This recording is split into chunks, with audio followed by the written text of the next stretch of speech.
Welcome to Finding Holiness, where we delve into timeless Torah wisdom, revealing the sacred in everyday moments. Join us on a journey to elevate your spirituality and discover holiness in every aspect of life.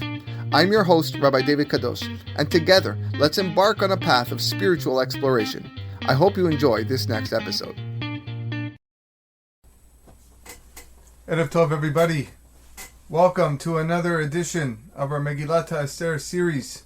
Here on the Finding Holiness podcast, we want to welcome everybody listening live, listening in the future. Bruchim Habayim. It's great to see you again as we go through this Megillah. We're in part 5 of 6. Next week, Bezrat Hashem, we will complete the Megillah as was intended to be from the beginning. As we normally do, we want to thank our sponsors for the series. The shiur is dedicated Le'ilui Nishmat Mrs. Alegria Bat Rika Zichona Livracha, sponsored by her loving grandchildren, Tiskula Mitzvot, where the words of the Torah that we say this evening, the Chidushim, the lessons that we walk out with, and all the amazing things that are learned from this Megillah, Bili'ulu Nishmata, Tihi Nafsha Serura, Bitzror HaChaim. Again, continuing our trek in this Megillah. We are in Perek Zayin. Again, encourage everybody to have a Megillah in front of them. Chumash, usually found at the end of Sefer Shemot, where you can find the Megillah. But if not, it's okay, because I will read the Pesukim for you and translate them for your assistance and benefit. So, Perek Zayin, Pasuk Aleph. Vayavo Hamelech veHaman lishtot im Esther HaMalka. So the king and Haman came to feast, to drink with Esther HaMalka. This is now the second feast. This is now the second one where Esther has called Ahasuerus and Haman again to dine with her. However, notice how this time the pasuk refers to the context, the situation, as lishtot im Esther HaMalka, to drink with Esther HaMalka. At this moment, Esther isn't fasting. The 3 days of fasting is over, and now she can actually drink. She can actually partake in the meal. Vayomer HaMelech leEsther, gam bayom hasheni b'mishtei hayayin. The king asked Queen Esther again on the second day at the wine feast, Ma she'elatech Esther HaMalka v'tinaten lach. What is your request, Queen Esther, and it shall be granted to you. Uma bakashatech ad chatzi hamalchut v'te'as. What is your petition? Even it be until half the kingdom, I shall grant it to you. Again, similar request that he gave in the first feast. He's repeating it again, hoping that he will get a proper answer. Last Seudah, Esther says, okay, I'll tell you tomorrow. I'll tell you the next day when we have a feast again. This time Ahasuerus felt more confident that he was going to get it. Gam bayom hasheni. Also on the second day, he repeated the same request. Pasuk Gimel. Vatan Esther HaMalka vatomar. So Esther HaMalka responded and said, Imatzati chen b'nei HaMelech, if I have found favor in your eyes, ve'im ala melech tov, and if it pleases the king, tinaten li nafshi bish'elati, let my life be granted to me as my request, ve'ami bebakashati, and my people as my petition. 2 times the word Hamelech is mentioned in this pasuk. We have first, Im matzati chen b'nei HaMelech, ve'im ala melech tov. If I have found favor in your eyes, O king, and if it pleases the king. Chachamim want to tell us that the 2 times, one of them is referring to HaKadosh Baruch Hu, and one of them is referring to King Ahasuerus. When he says, Imatzati chen b'nei HaMelech, this was Esther's plea to HaKadosh Baruch Hu. At this point, she's done everything she can. She's fasted for 3 days. She's got the entire Jewish world to fast for 3 days. This is the Jews of Shushan to fast for three days with Mordechai. Mordechai is sitting and praying and reading Tehillim and crying his heart out so that the Jewish people will be saved. At this point, it's all in God's hands. If you found favor in my eyes. The second, Imal HaMelech Tov, is a reference to the king. King Ahasuerus, please, if you don't mind, I need this to happen. You have to come through for me. Ima lamelech tov, if it is good, if it pleases the king. Ki nimkarnu ani ve'ami. She says, our people, or we have been sold, myself and my people, le'ashmid, la'arog, ulabed, to be destroyed, to be slain, to be exterminated. Ve'il ula'avadim ve'lishvachot nimkarnu, hecherashti. Had we been sold as slaves and maidservants, then hecherashti, I would have kept quiet. That's okay.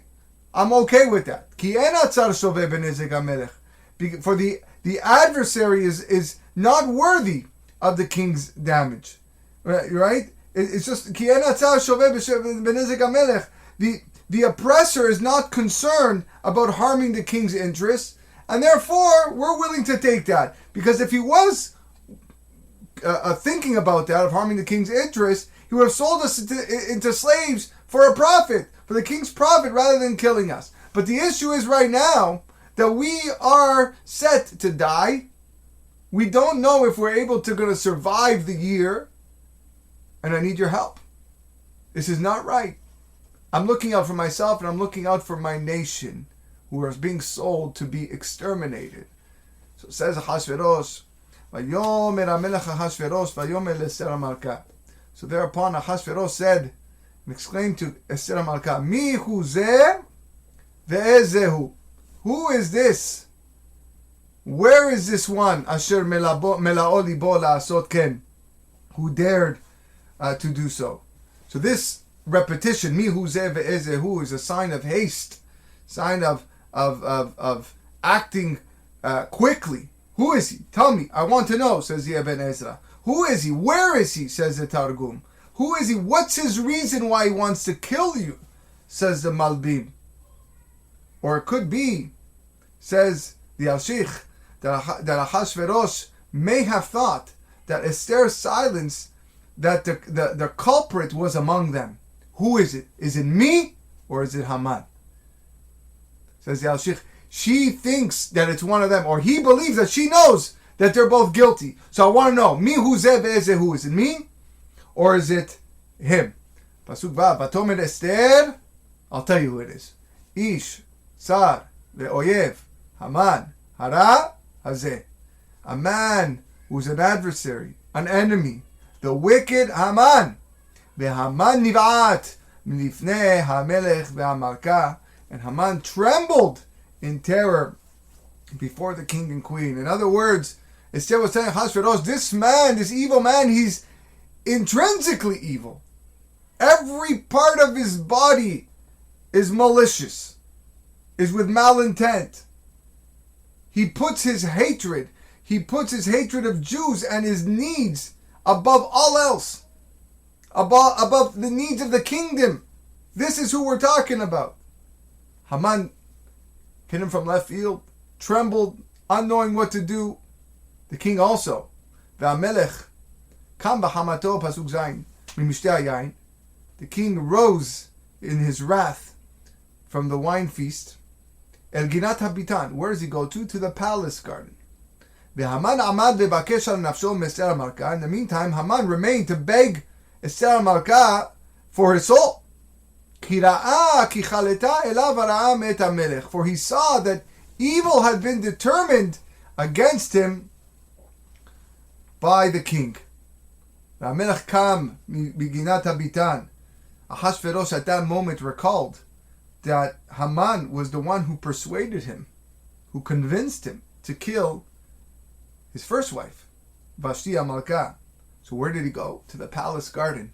The palace garden where she met her fate way back in the first chapter of Megilat Esther. And all of a sudden Ahasuerus began to grieve again. Says Yal-Sheikh, he began to grieve again for Vashti HaMalka. Ki chaleta elav hara'a met Amalek. Haman at this point is begging Esther to spare his life because he saw that the king wanted the punishment. Ki chaleta elav hara'a met Amalek. The words ki chaleta elav hara'a, if you take the last letters of those words, it spells Yud, K, Vav, and K, the four-letter name of HaKadosh Baruch Hu. Haman now realized that the king It was Melech Malchei Melachim. It was HaKadosh Baruch Hu himself was against him. But it was too late at that point. Pasuk Chet. Ve'amelech shav miginat habitan. When the king returned from the palace garden, El Bet HaMishteh Yain, back to the hall of the wine feast, Haman nofel al hamita asher se'alea. Haman had fallen onto the couch where Esther was. Vayomer HaMelech, and the king said, Hagam lichbosh et hamalka imi babayit. Would he actually assault my queen in my home? How dare he? Hadavar yatsa mipi HaMelech ufnei Haman hafu. As soon as this utterance came out of the king's mouth, they covered Haman's face. So what does it mean that Haman nofel? Haman had fallen. Literally means nofel was falling. He was falling there. And the famous Midrash says that came the angel Mikael and pushed him down onto Esther in a laying position to infuriate the king even more. And that's why I said, you're coming to assault my queen in my house? How dare you do so? Ufnei Haman hafu. His face was covered. His face was, some say, was blanched with fear. It was white.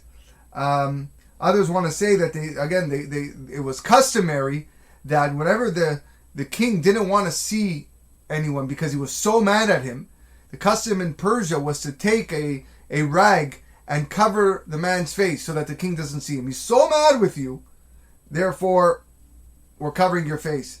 Some say, Sheikh, that was the custom whenever someone was sentenced to death. They would cover his face, and especially when they're hung, as we're going to see with Haman, and that's what they did. Pasuk Tet. Vayomer Harbona echad min hasarisim. Then Harbona, one of the chamberlains, said, Lifnei HaMelech, Gam hinei ha'etz asher asa Haman. You should know also there's the gallows, which are 50 cubits high. LeMordechai shediber tov avamer omed bet Haman gavoa 50 amah. All that wood, that gallows that he made for Haman, for Mordechai, sorry. That same Mordechai that spoke good for the king. He stood right there. The king said, hang him. Right there. Vegam, says Charbona. Who is Charbona? So some say, again, he was just one of the servants, the chamberlain there, serving at the feast. He overheard the plot to hang Mordechai on the gallows in Haman's house. So now he's come back and revealing this. The Talmud says that the Charbona was originally part of the plot to hang Mordechai. He was one of Haman's accomplices, but nevertheless, when he saw that the tables were turning against Haman for Mordechai, he changed sides, bandwagoner, jumped on the bandwagon. Okay, now I'm with Mordechai now. And this quick thinking by Charbona actually earned him the privilege of being mentioned for the good. Vegam Charbona zachur letov. He shall be remembered for the good. And he was said, Vegam, another evil thing that Haman planned to do was not only just against Esther, who the king loves, but against Mordechai, who the king loves. And hence, Vayomer HaMelech telu alav, the king says, hang him on it. Charbona did not say, hang him on it. What did Charbona say? Charbona said, there's gallows over there. Hint, hint. Why? Because the decree of death had to come from the king. It had to come from the king.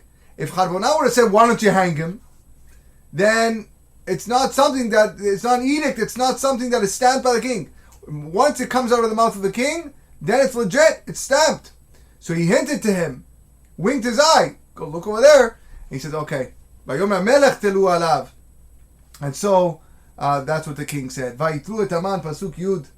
Vayitlu et Haman, and they hung Haman ala etz asher echina Mordechai, on the gallows that he prepared for Mordechai. Vachamat HaMelech shachacha. And the king's anger abated. Here the Gemara tells us the word shachacha is written with two chafs. Shachacha. And he said because there were two angers that were abated. There were two moments of ka'as that were now calm. The first was God's ka'as. HaKadosh Baruch Hu's anger for the Jews for bowing down to the image of Nebuchadnezzar, which led to this whole mess. That was now calm. And the second anger is the anger of Ahasuerus. his anger to Haman. Now that Haman is dead, Ahasuerus now is calm. Short parak. Moving on to parak Chet, pasuk Aleph. Bayomahu, on that day, Natan Amalek Ahasuerus leEsther Malka bet Haman sorer Yehudim. Ahasuerus gave the estate of Haman, was the enemy of the Jews, to Esther. Mordechai ba lifnei Amalek. Mordechai came before the king. Ki higida Esther mahula. For Esther had told the king what he was to her. Notice how the perek begins with the word bayom ha'u, on that day, the same day that they hung Haman. Ahasuerus transfers the estate to Esther, and Esther is going to plead for the lives of the Jews because that edict is still in play. It is still very much in play, and therefore we gotta end this. We gotta do something about it. Hakadosh Baruch Hu made a miracle right here, say the Chachamim. He made everything happen right away, so Ahasuerus doesn't forget. Because once you go a few weeks or a few months down the road, and then Esther says, "Hey, my Majesty, you remember that edict?" He's gonna forget about it. He forget about Haman. But now it was Bayom Hahu. It was on that day. This is what's happening. Vayasar Amelech et tabato. So what does the king do? After Esther informs him of Mordechai, he's my family, what a great guy. I'm telling you, this guy's going to be amazing. He's going to be unbelievable minister in your government. No problem. The king removed that ring which he had taken away from Haman, and he gave it to Mordechai. Vatasem Esther et Mordechai al bet Haman. And Esther places Mordechai in charge of Haman's estate. So now all of a sudden Mordechai has a position of power. He has a position of privilege, and everything was in Mordechai's hands to attempt to somehow rescind this decree of Haman. Pasuk Gimel. Vatosef Esther vatedaber lifnei Amelech. Esther continued to speak to the king. It wasn't enough. This is very nice that Mordechai now is a great minister and he's got this signet ring, but it's just not enough. Vatipol lifnei raglav. At this point, she's begging. She falls in front of his feet. Vatef kvatithanen lo. She's crying. She's imploring him. Lehavir et ra'at Haman Hagagi, to avert what Haman Hagagi, his intention, ven machashavto, and his scheme, asher hashav ala Yehudim, that he had plotted against the Jews. The plan's still there. The edict is still very much in play, even though he's dead. There's still people that hate us. There's still people that want to kill us. Rabotai, this is not something that only took place in the time of Haman. Just because the perpetrator is killed, that doesn't mean that the hate isn't there. Years after Hitler was killed, or killed himself, Yimach Shemo v'zichro, anti-Semitism is still rampant in parts of Europe, and arguably even spreading more and more and more. Just because the murderer, just because the Rasha is no longer with us, that doesn't mean that his influence, his effect, his quote-unquote inspiration to others has not abided. The fact that it's still there is a scary thought. Esther recognizes this. Esther says, listen, what are we going to do? I understand Haman's dead. She's on her feet. She's on her knees. She's crying. There's people that are going to kill us. Can you do something about it? So first thing first, she's on her knees. Ahasuerus in Pasuk Dalet stretches out his golden scepter on Esther. This allows Esther to get up and stand in front of the king. This was not permission to speak because or permission to approach like before, otherwise she'd be dead, because she's already there. This was Ahasuerus extending the scepter so that I want you to speak out of your heart without tears. I want you to tell me exactly what's on your mind. So what does she say in Pasuk Hey?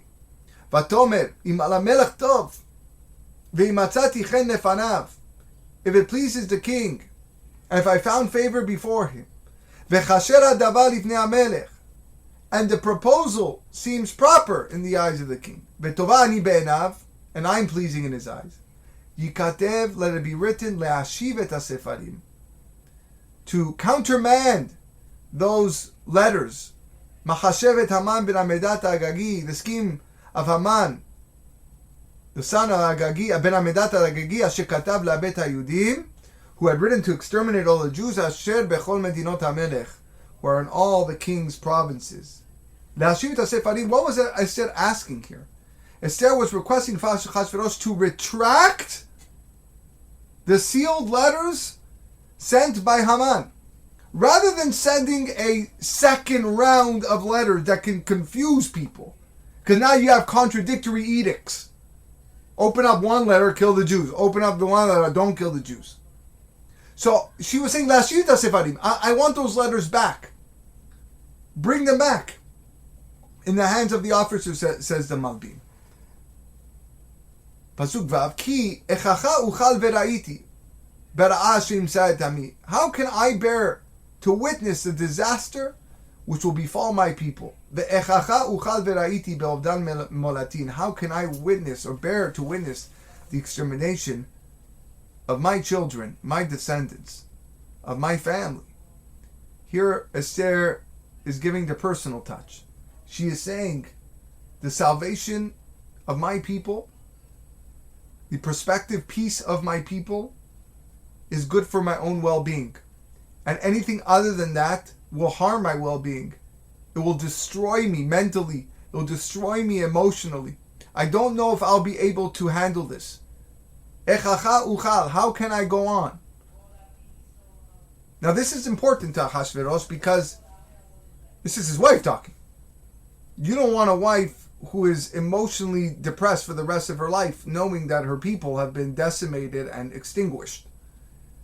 This is a personal plea coming from her. How do you want me to live my own life? How can I be your wife? How can I be the queen of 127 provinces, knowing that I got nothing left of what I once had? Sounds like a pretty good argument if I was Achashverosh. Unfortunately, Achashverosh doesn't see it that way. It's machloket on whether his response now was due out of hatred or simply because he just couldn't do anything. He couldn't break the rules that have already been enacted. Vayomer HaMelech Achashverosh le'Esther HaMalka. Pasuk Zayin. Achashverosh said to Esther the queen, u'Mordechai Yehudi, and to Mordechai the Jew, Hineh bet Haman natati le'Esther. I've already given Haman's estate to Esther. Ve'oto talu ala et, and I hung him on a tree. Al asher shalach yado ba'Yehudim, because he sent his hand to the Jews. So the first thing he says is, there's no need to recall the earlier edict, because everyone will realize and recognize that your edict will supersede Haman, because I've killed Haman. So when they see Haman's letter, but they know Haman's dead, and they're going to see your letter, they're going to take your letter as more important and the one to follow. Ve'atem, so what does he recommend to do? Kitvu ala Yehudim katov be'enechem. You may write concerning the Jews what is favorable in your eyes, Beshem HaMelech, in the name of the king. Ve'chitmu betabat HaMelech, seal it with the king's signet ring. כי חטאיו אשר נכתב בשם המלך ונחתום בטבעת המלך אין להשיב. For an edict which is written in the king's name and sealed with the king's signet cannot be revoked. כתבו על היהודים כתוב ביניכם. Write for the Jews, concerning the Jews, what is good in your eyes. The Al-Sheikh has a beautiful perush over here. He says, I want you to write concerning the word Yehudim. Kitvu ala Yehudim, the word Yehudim, as you see fit, rather than recalling the original decree, the original edict that the way it was originally interpreted, which read to destroy, to kill, to exterminate all the Jews. Lashmid la'arog ulabed kol haYehudim. Now I want you to change the way that it's read, to explain the word Jews, not as the predicate of the sentence, but the subject of the sentence. The Jews, are to destroy, to kill, and exterminate them all. Who is them all? Anyone that oppresses them. I'm giving you permission to do that. That was the Malbim, the Al-Shikh, what Ahashverosh meant right here in this pasuk. Pasuk Tet. Vayikare'u sofrei HaMelech ba'et ha'hi b'chodesh ha'shelishi u'chodesh Sivan. So they summoned the king's scribes at that time in the third month, which is the month of Sivan, Bishlosha ve'esrim bo, on the 23rd day. Vayikatev kechol asher tziva Mordechai laYehudim, and it was written as Mordechai had dictated to the Jews, ve'lachashtar penim, and the satraps, ve'apachot, ve'sarei medinot, the governors and the officials of the provinces, asher mehodu ve'ad Kush, from Hodu to Kush, Sheva v'siu me'a medina, 127 provinces, medina umdina kichtava, each province in its own script, ve'amba'am kilshono, and each people in its own language. Ve'el ha'yehudim kichtavam ve'chilshonam, and to the Jews in their own script and their own language. So, 70 days, the 23rd of Sivan, 70 days after Haman's edict was sent,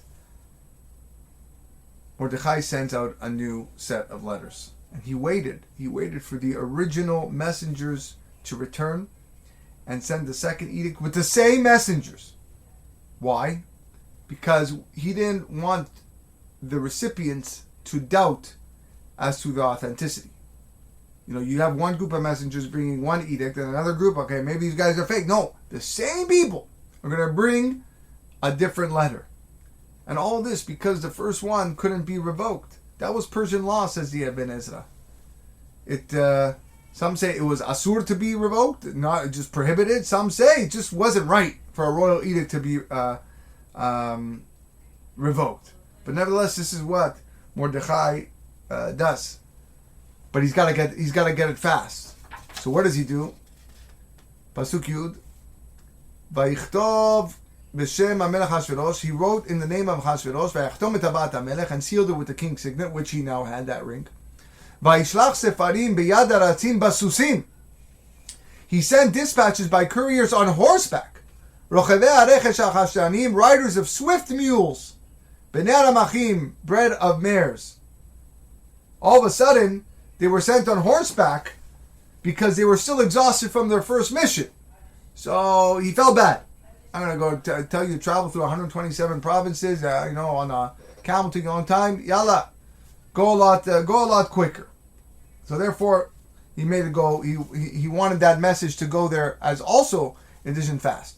By Yom Echad Pasuk Yud Bet, on one day, Bechol Medinot HaMelech Ahashverosh, in all the provinces of Ahashverosh, Bishosha Asar leChodesh Nemasar uChodesh Adar, namely on the 13th day of the 12th month, that is the month of Adar. Notice that the word Beyom Echad. Beyom Echad, it seems to be a little superfluous here. So the interesting note brought down in the name of the Malbim.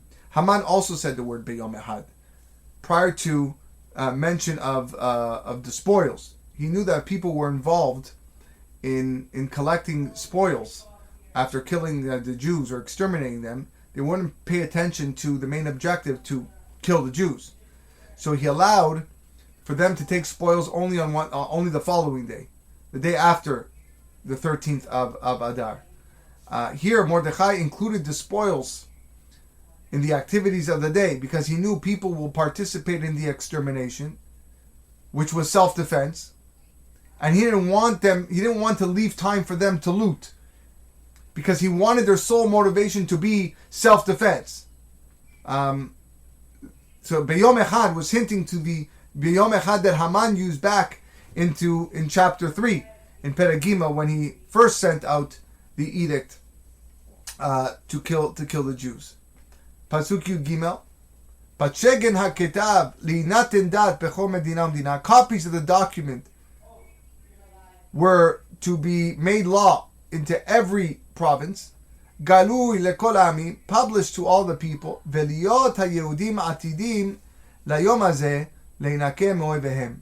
For the Jews to be prepared for that day to avenge themselves from their enemies. Haratzim rochevei harechesh hachashteranim yatzeu mevoalim utchufim bidvar hamelech pasuk Yudaled. The couriers, riders of swift mules, went forth very quickly, in haste, by the word of the king. Ve'adad nitena b'Shushan habiran. The edict was distributed in Shushan, the capital. The Mordechai intentionally followed the language of Haman's edict. We spoke about this because he wanted to show that he was clarifying what Haman's edict was. That like Ahasuerus told him to do. It was not to kill the Jews, but rather the Jews can protect themselves if anybody was to oppress them. And like we said, the Jews did not touch any of the spoils. According to Rashi's opinion, the reason why the couriers went out quickly and rushed through it was to try to overtake the first messengers. That's how Rashi interprets his pasuk. Haratzim yatzeu mevoalim utchufim. They didn't know why they were being sent out so fast. Like, we just came home, we already dropped it in the mailbox. So why is it that we're being sent out again? Pasuk Tedvav. Umordechai yatsa milifnei Amalek bilvush malchut techelet vahur. He left the king's presence dressed in royal apparel of turquoise and white, va'ateret zahav gedola, with a large gold crown, v'tachrich boots ve'argaman, and a robe of fine linen and purple wool. Ve'ayir Shushan sa'ala v'samecha, and the city of Shushan was cheerful and glad. Until he got these letters out, this is not how he was dressed. He was made minister. He was given the signet ring of Haman. The first thing he did was not change his clothing into minister clothing. The first thing he did was release those documents. Only afterwards, he left the king's presence dressed like this. They changed him and went out. He understood the importance of getting this out. This large crown of gold, some want to say that Ahasuerus actually gave him a title as Melech HaYehudim, King of the Jews, and that's why he wore a golden crown. Ve'ayir Shushan sa'ala v'samecha, and the city of Shushan was rejoiced. Even the non-Jews were pleased with the promotion that Mordechai received as a result. Pasuk Tet Zayin, arguably the most famous pasuk in the whole Megillah. La Yehudim hayeta ora v'simcha v'sason vikar. The Jews had light and gladness and joy and honor. Meaning they were in such a dark place. They were facing such doom and gloom that all of a sudden this salvation was drawing them out of that darkness into and emerging into a very, very bright light. Ora v'simcha v'sason vikar, the Gemara Masechet Megillah famously says that each of these terms refer to a mitzvah that they were now able to resume performing without being held back. The light Ora refers to the Torah study. Simcha refers to Shabbat and Yom Tov. Sason refers to the mitzvah Brit Milah, and Vikar refers to the honor that is bestowed upon the tefillin that we wear. And this is something that is hinted over here. It is key, and we're going to talk about this at the end of the shiur. That a lot of things here were strictly prohibited as a result of Haman and Amalek. But we're going to finish the parak first, and we're going to get back into this. Pasuk Yud Zayin, last pasuk of the parak. Ufchol medina umdina, bechol ir va'ir. In every province, in every city, mekom asher devar hamelech v'dato magia. Every place where the king's word and his decree reached. Simcha v'sason la Yehudim. The Jews had gladness and joy. Mishteh v'yom tov. A feast and a holiday. V'rabim me'amei haaretz mityadim. Many from among the people of the land professed themselves as Jews. Ki nafal pachad haYehudim alehem. For the fear of the Jews had fallen upon them. So Rashi says here they converted. A lot of non-Jews converted. That's what it means, mityahadim. But many want to say, especially the Vilna Gaon, that they profess to be Jews because they only acted out of fear. That's why it continues by saying, Ki nafal pachad haYehudim alehem. They had no intention to become serious converts, so they faked it. And as a result, they were not actually accepted as genuine gerim. In fact, many want to say that this is where the minhag to get dressed up on Purim comes from. One of the reasons why we get dressed up on Purim. The minhag to cover our face in a masquerade. It traces from these non-Jews who covered up themselves as gerim, as proselytes. They're I'm Jewish. Look, why? But they only because they fear. They see. They're bandwagoners. They jump up and they go on the bandwagon and they think everything is fine. No, that's not the way Judaism works. That's not how you're accepted into the people. And they weren't accepted into the people according to the Vilna Gaon. Again, Rashi says that they did convert, and when Rashi says they converted, it means they converted willfully and lawfully, and it wasn't a cover-up. But according to the Vilna Gaon, it was a cover-up because of the pachad, that the fear that was now placed upon them. And this concludes Perek Chet. I just want to take a couple of moments, as I mentioned just a minute ago, to discuss these ideas of LaYehudim hayta ora v'simcha v'sason vikar. The Jews had light and gladness and joy and honor. We said that the light refers to the Torah. Kiner mitzvah beTorah or. Torah is light. Gladness refers to the holidays. V'samachta simcha v'samachta bechagecha. Joy refers to the mitzvah Brit Milah. Sas anochi al imratecha. I rejoice over your word. And glory is yakar, is the tefillin. All the nations of the world, the pasuk says, will see that Shem Hashem nikra alecha, the name of God will be upon you. This is tefillin, which we wear upon ourselves. It would seem that there's one major mitzvah that's missing over here. And that's the mitzvah of teshuvah, the mitzvah of repentance. This was clearly fulfilled in the days of Mordechai and Esther. The Gemara tells us that the removal, we spoke about this already, the removal of Ahasuerus's ring, which Haman sealed his evil decree with, had a greater effect of teshuvah than the 48 prophets.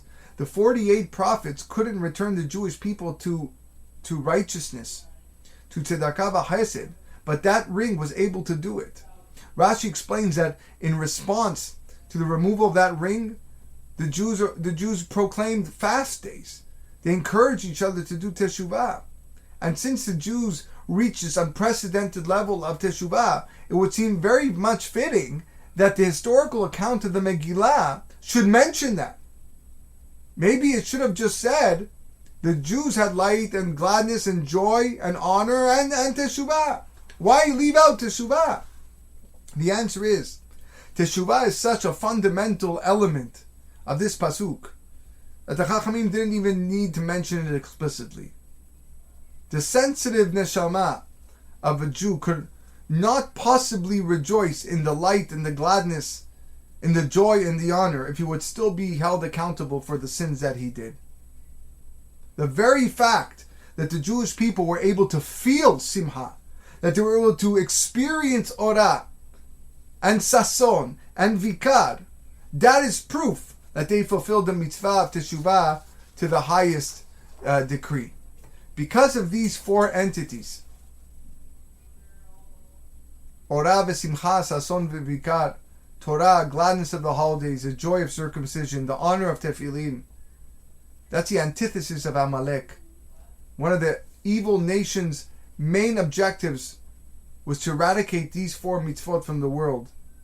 We see this, and it's hinted to in Parashat Zachor, which we're going to read Bezrat Hashem next Shabbat, where the Torah tells us, Asher karecha baderech, that Amalek happened upon you on the way. And Rashi associates the word karecha with the word kar. Kar means cold. And this conveys the idea that by attacking Bnei Israel, Amalek, as it were, cooled the heat of the miracles that occurred at Yam Suf. Amalek attempted to snuff out the light, to snuff out the fire of the Torah. That force which figuratively molds and melts Am Yisrael and HaKadosh Baruch Hu together, fuses them together. It removes any obstruction between God and man. And now we create a bond with God. That's called devekut. Heat melts objects together, while cold causes them to contract and remain apart. That's the ora. Rashi also relates karecha to mikre. Mikre is a natural circumstance, by chance. According to this, Amalek denied the existence of God's providence, which is a position that negates the idea of celebrating the Shabbat, celebrating the Hagim, the holy days, which we commemorate the miracles of Mitzrayim. Miracles, yes, miracles, not happenstance, not just random occurrences. Amalek attempted to instill a safek, to douse the gladness of Yom Tov, which the Jewish people experience. Another association with the word karecha baderech. Rashi says the word keri. Keri, of course, is the bodily discharge that renders a male impure. And this suggests that Amalek tried to eradicate the mitzvah of Brit Milah, which is the effects of the Brit Milah are able to curb a person's desires. Amalek could not tolerate this. And thus, he tried to eradicate the spiritual joy which Brit Milah brought to the Jewish people. That's the sason. And last but not least, the Pasuk in Devarim concludes by defining the root of Amalek's evil. V'lo yaret Elokim. He did not fear God. Amalek had a brand of atheism which completely negated the mitzvah of tefillin, about which the pasuk said that we quoted earlier. All the peoples of the earth will see Ki Shem Hashem nikra alecha, that the name of God is on you. It's proclaimed over you, and that's why they will fear you. They will see your tefillin shel yad, tefillin shel rosh, and they'll get scared. And Amalek knew that as long as the Jewish people continued to wear tefillin, he stood no chance. No nation would dare rise against them. Because by seeing the tefillin, they understood that the Jewish people were God's chosen nation. So Amalek decided the most effective way to overcome this obstacle was to introduce atheistic concepts to the Jews. And if he did so successfully, if he managed to impart that message, even a little bit, the Jewish people would stop wearing tefillin. And then the nations would not fear them. They would not regard Am Yisrael with such awe. For the same reason, Haman, the embodiment of Amalek in Mordechai's generation, passed a decree prohibiting the mitzvah of tefillin. And now it's all back. Haman is gone. And all of a sudden, with Amalek ceasing to exist, the Jewish people felt that orah. They felt the simha. They felt the sason. They felt the vikar. It was a light of Torah. It was a gladness of the holidays. It was the joy of the Brit Milah and the awe and the beauty of the tefillin. This all came back. All the reason more why we celebrate this holiday. This concludes tonight's shiur. I want to welcome and bring. Hopefully you come back next week, Bezrat Hashem, as we conclude this series of Megilat Esther. We will complete the Megillah studying chapters 9 and short number 10. I invite you to join me next week. Bezrat Hashem, wishing you all a wonderful night ahead. Be well.